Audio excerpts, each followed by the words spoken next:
The first hike back after my back surgery went so badly, I came home feeling older than I ever had. This was my first hike back in probably over 20 years at that time. And the first hike went terribly, but I made some adjustments. I went back a month later to find out if that was the real end. In my early 20s, I moved to Lake Tahoe after getting laid off.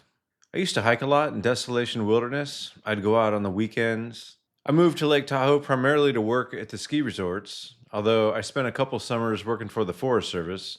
I hiked a lot. I used to hike alone and with friends in Desolation Wilderness in the area around South Lake Tahoe. Then, back surgery, family life, and time changed everything. When my doctor said I could hike again with a light pack, I thought maybe I could get some of that back. Instead, the first trip humbled me pretty fast. I realized pretty quickly this wasn't going to feel like it used to.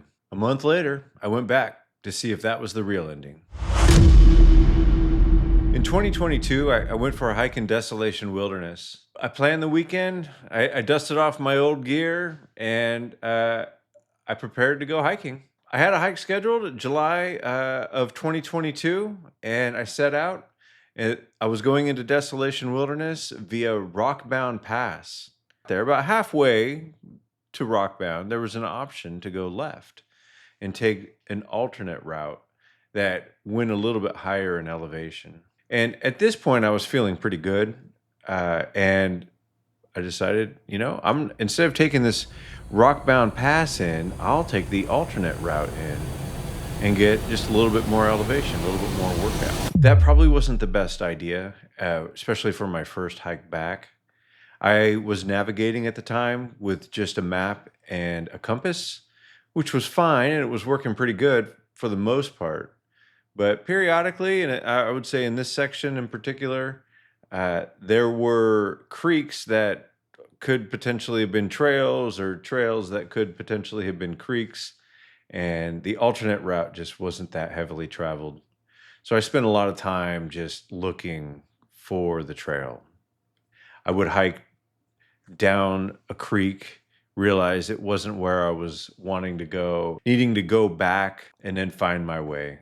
Eventually, I did get up over that pass. I'm not quite sure the name of that pass. It's just north of Rockbound Pass. From there, I dropped into Desolation Wilderness.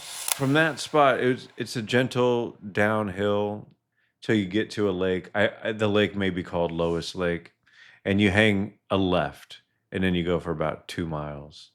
Altogether, about 10 miles. And on paper, it seemed like that would be no big deal.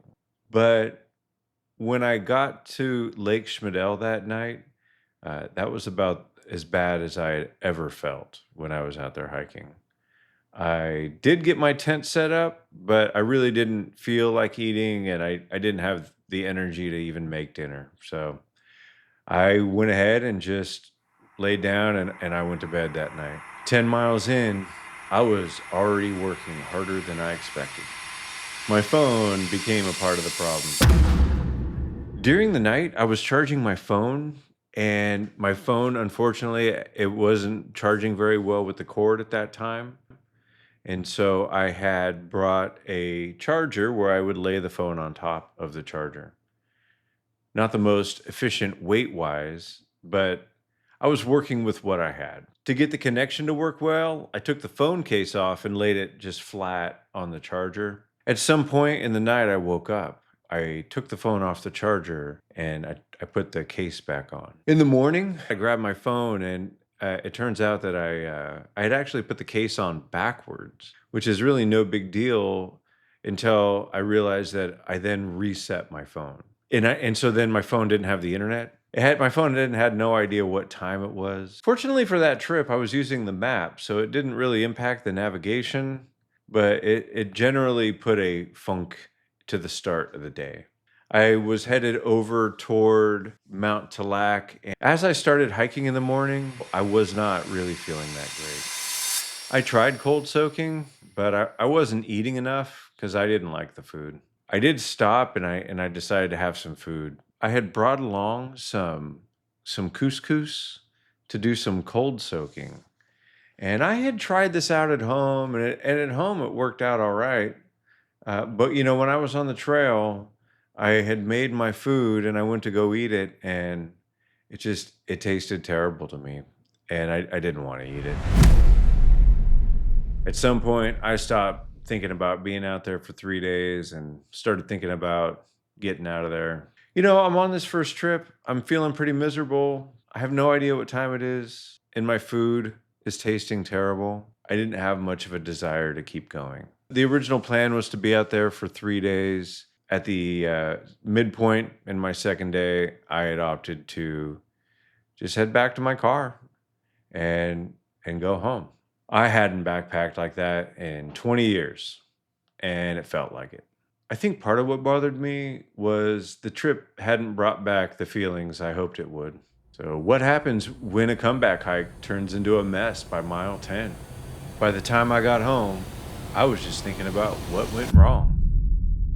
It felt like failure. So, a month later, I decided to head back out. During the time in between, I had started running. I looked for ways to cut weight, choose better food. I went out and got a new phone, put some of the navigation apps on my phone, and downloaded the trail that I was going to go hike the following month. I didn't want another trip like that. So I changed things I could actually control. I got a new phone, downloaded a navigation app, and packed food I would actually eat. It wasn't a reset, it was a correction. I went back with a few things changed and a better idea of what I was dealing with. This time, I just wanted things to go smoother. I went back on the trail. Coming from Sacramento, I went up 50 to Camp Sacramento, and right across from that is a peak. And if you go up the trail to Ralston, you can take another trail into Desolation. This is a hike I had done many times before. So the plan that first day was to get all the way out to Susie Lake. When I got to the top of Ralston, and then I started hiking toward Desolation, the view of Lake Aloha was absolutely amazing.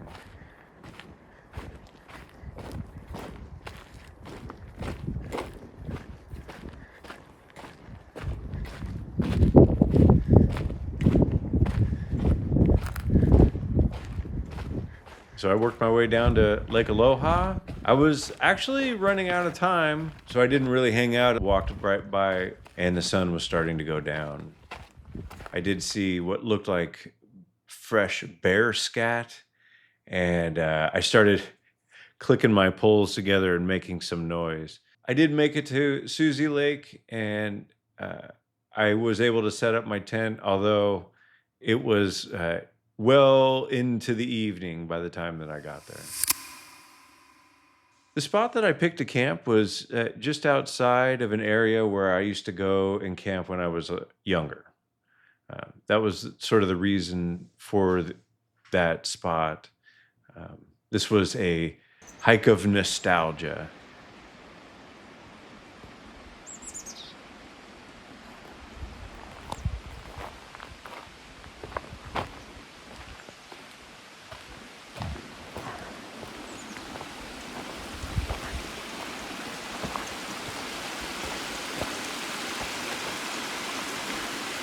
I figured, I'd give myself a bunch of motivation to go on to the next spot.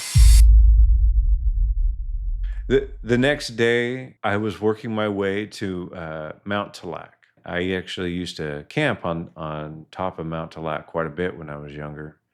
And so that's the goal, was just to go to Mount Tallac and have lunch in the spot where I used to camp. It was a spot that had trees that were sort of windblown, and so the trees ended up creating this natural shelter for the sun and wind, and then folks had stacked up some rocks. So it was a nice little camping area, and you could look out onto Lake Tahoe and South Lake Tahoe from there. I was not feeling super amazing. Although I had made it to my destination and I had enjoyed my lunch, this time around it was a big struggle to get up there.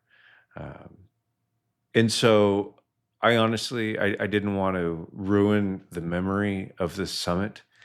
And I opted not to go to the top of Mount Tallac. And so after lunch, I turned around and started heading out. I had no real destination, but I did want to set myself up to go home pretty early on Sunday.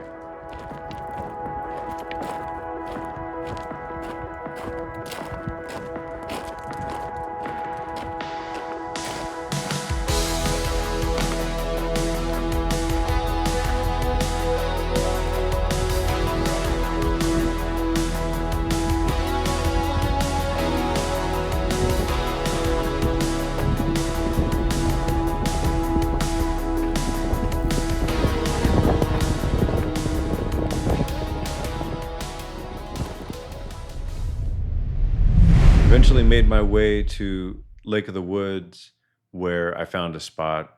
I did get there a little late, so I didn't get the best choice of spots. I set my tent up, had some dinner that night, and I got ready for the next day.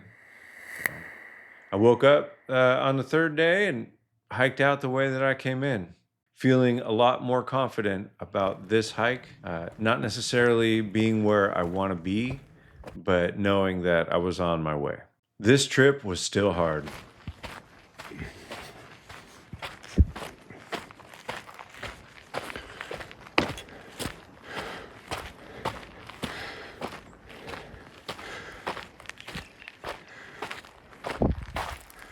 But it was hard in a way that made sense.